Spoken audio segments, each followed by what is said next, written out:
Hello നമസ്കാരം. ഏറ്റവും പുതിയ സിനിമാ വിശേഷങ്ങളുമായി പുതിയൊരു വീഡിയോയിലേക്ക് എല്ലാവർക്കും സ്വാഗതം. മഹേഷ് നാരായണൻ തിരക്കഥ സംവിധാനം ചെയ്ത് മെയ് 1 തിയേറ്ററിലെത്തി നിലവിൽ പരാജയം ഉറപ്പിച്ചു കഴിഞ്ഞ മലയാള സിനിമയാണ് പേട്രിയറ്റ്. മമ്മൂട്ടി, മോഹൻലാൽ, കുഞ്ചാക്കോ ബോബൻ, ഫഹദ് ഫാസിൽ, നയൻതാര എന്നിങ്ങനെ താരനിരയുള്ള ഈ സിനിമ ബഡ്ജറ്റിന്റെ വലുപ്പമനുസരിച്ച് നിലവിൽ ചിത്രത്തിന് കിട്ടിക്കൊണ്ടിരുന്ന കളക്ഷന്റെ റേഞ്ച് അനുസരിച്ചും ഏതാണ്ട് പരാജയത്തിലേക്ക് തന്നെയാണ് നീങ്ങിക്കൊണ്ടിരിക്കുന്നത്. നിലവിൽ ഇന്നലെ ചൊവ്വാഴ്ച വരെയുള്ള 5 ദിവസം കൊണ്ട് ഈ സിനിമ കേരളത്തിൽ 22 കോടി 25 ലക്ഷം രൂപയാണ് കളക്ട് ചെയ്തിട്ടുള്ളത്.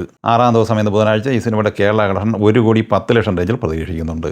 അങ്ങനെ ആദ്യ 6 ദിവസം പിന്നിടുമ്പോൾ കേരളത്തിൽ 23 കോടി 35 ലക്ഷം റേഞ്ചിലാണ് ഈ സിനിമ എത്തിച്ചേർന്നിട്ടുള്ളത്. സിനിമയുടെ 6 ദിവസത്തെ വേൾഡ് കളക്ഷൻ 69.70 കോടി റേഞ്ചിൽ പ്രതീക്ഷിക്കുന്നുണ്ട്. 125 കോടി രൂപയാണ് ഈ സിനിമയുടെ ബഡ്ജറ്റ് പ്രതീക്ഷിക്കുന്നത്. ധനുഷ് നായകനായി വിഘ്നേഷ് രാജ തിരക്കഥ സംവിധാനം ചെയ്ത് ഏപ്രിൽ 30 തിയേറ്ററിലെത്തിയ തമിഴ് സിനിമയാണ് കര. മമിത ബൈജു, കെ.എസ്. രവികുമാർ, സുരാജ് വെഞ്ഞാറമൂട്, ജയറാം, കരുണാസ് എന്നിങ്ങനെയായിരുന്നു പ്രധാന താരങ്ങൾ. ഈ സിനിമ ഇന്നലെ ചൊവ്വാഴ്ച വരെയുള്ള ആദ്യ 6 ദിവസം കൊണ്ട് തമിഴ്നാട്ടിൽ 23 കോടി 35 ലക്ഷം രൂപയാണ് കളക്ട് ചെയ്തിട്ടുള്ളത്. കർണാടകയിൽ 3 കോടി 9, തെലുങ്ക് സംസ്ഥാനങ്ങളിൽ 7 കോടി 45, കേരളത്തിൽ 58 ലക്ഷം, ഇന്ത്യയിലെ വിവിധ സംസ്ഥാനങ്ങളിൽ നിന്ന് 30 ലക്ഷം എന്നിങ്ങനെ 34 കോടി 77 ലക്ഷം രൂപയാണ് ഇന്ത്യൻ കളക്ഷൻ. വിദേശത്ത് നിന്ന് $1.04 മില്യൺ, അതായത് 9 കോടി 91 ലക്ഷം രൂപയും സ്വന്തമാക്കിയിട്ടുണ്ട്. വേൾഡ് കളക്ഷനായി ആദ്യ 6 ദിവസം കൊണ്ട് 44 കോടി 67 ലക്ഷം സ്വന്തമാക്കിയ സിനിമയുടെ ബഡ്ജറ്റ് പ്രതീക്ഷിക്കുന്നത് 100 കോടി റേഞ്ചിലാണ്. അതേസമയം ചിത്രത്തിന്റെ തിയേറ്റർ റൈറ്റ്സ് വിറ്റഴിക്കപ്പെട്ടത് 50 കോടി രൂപയ്ക്കുമാണ്. അതുകൊണ്ട് തന്നെ ആഗോള ബോക്സ് ഓഫീസിൽ 100 കോടി നേടിയെടുത്തെങ്കിൽ മാത്രമേ ഈ സിനിമയ്ക്ക് വിജയം വരിക്കാനാകൂ.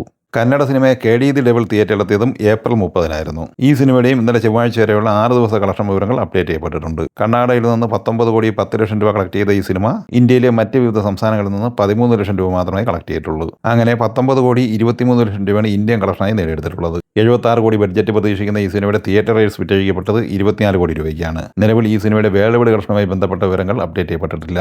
പ്രദീപ് രംഗനാഥൻ നായകനായി വിഘ്നേഷ് ശിവൻ തിരക്കഥ സംവിധാനം ചെയ്ത് ഏപ്രിൽ 10 തിയേറ്ററിലെത്തിയ തമിഴ് സിനിമയാണ് LIK അഥവാ ലവ് ഇൻഷുറൻസ് കമ്പനി. ഈ സിനിമയുടെ ഫൈനൽ കളക്ഷൻ വിവരങ്ങൾ അപ്ഡേറ്റ് ചെയ്യപ്പെട്ടിട്ടുണ്ട്. അതുപ്രകാരം തമിഴ്നാട്ടിൽ 37 കോടി 90 ലക്ഷം രൂപയാണ് കളക്ട് ചെയ്തിട്ടുള്ളത്. കർണാടകയിൽ 4 കോടി 20 ലക്ഷം, തെലുങ്ക് സംസ്ഥാനങ്ങളിൽ 9 കോടി 76, കേരളത്തിൽ 70 ലക്ഷം, റെസ്റ്റ് ഓഫ് ഇന്ത്യയിൽ നിന്ന് 57 ലക്ഷം എന്നിങ്ങനെ ഇന്ത്യൻ ഗ്രോസായി നേടിയെടുത്തിട്ടുള്ളത് 53 കോടി 13 ലക്ഷം രൂപയാണ്. വിദേശത്ത് നിന്ന് $1.2 മില്യൺ കളക്ട് ചെയ്തത്, അതായത് 11 കോടി 30 ലക്ഷം രൂപ. അങ്ങനെ ലോകമെമ്പാടുമായി 64 കോടി 43 ലക്ഷം രൂപയാണ് സ്വന്തമാക്കിയിട്ടുള്ളത്. 95 കോടി ബഡ്ജറ്റുള്ള ഈ സിനിമയുടെ ബ്രേക്ക് ഈവൻ പോയിന്റ് 79 കോടി രൂപയാണ്. മാർച്ച് 19 തിയേറ്ററിലെത്തി ഓൾ ടൈം ബ്ലോക്ക് ബസ്റ്റർ വിജയം നേടിയ ബോളിവുഡ് സിനിമയാണ് ദുരന്തർ 2. ചിത്രത്തിന്റെ ഇന്നലെ ചൊവ്വാഴ്ച വരെയുള്ള 48 ദിവസത്തെ കളക്ഷൻ വിവരങ്ങൾ പുറത്തു വരുമ്പോൾ കേരളത്തിൽ 19 കോടി 50 ലക്ഷം രൂപ നേടിയെടുത്തിട്ടുണ്ട്. ഇന്ത്യൻ ഗ്രോസായി 1364 കോടി 2 ലക്ഷം രൂപയും വിദേശത്ത് നിന്ന് 426 കോടി 15 ലക്ഷം രൂപയാണ് സ്വന്തമാക്കിയിട്ടുള്ളത്. അങ്ങനെ ലോകമെമ്പാടുമായി 1790 കോടി 17 ലക്ഷം രൂപ സ്വന്തമാക്കിയിട്ടുണ്ട്. ഈ സിനിമകളെക്കുറിച്ചും വീഡിയോ സംബന്ധമായി നിങ്ങളുടെ അഭിപ്രായങ്ങൾ കമൻറ്റായി പറയുക. വീഡിയോ ഇഷ്ടമായി ലൈക്ക് ചെയ്യുക. നമ്മുടെ ചാനൽ സബ്സ്ക്രൈബ് ചെയ്യുന്ന കാര്യം കൂടി പരിഗണിക്കുക. വീഡിയോയുടെ നോട്ടിഫിക്കേഷൻ ലഭിക്കും. ബെല്ലൈക്കൺ കൂടി എനേബിൾ ചെയ്യുക. പുതിയ മറ്റൊരു വീഡിയോയുമായി വീണ്ടും കാണാം. എല്ലാവർക്കും ഒരിക്കൽ കൂടി നന്ദി, നമസ്കാരം.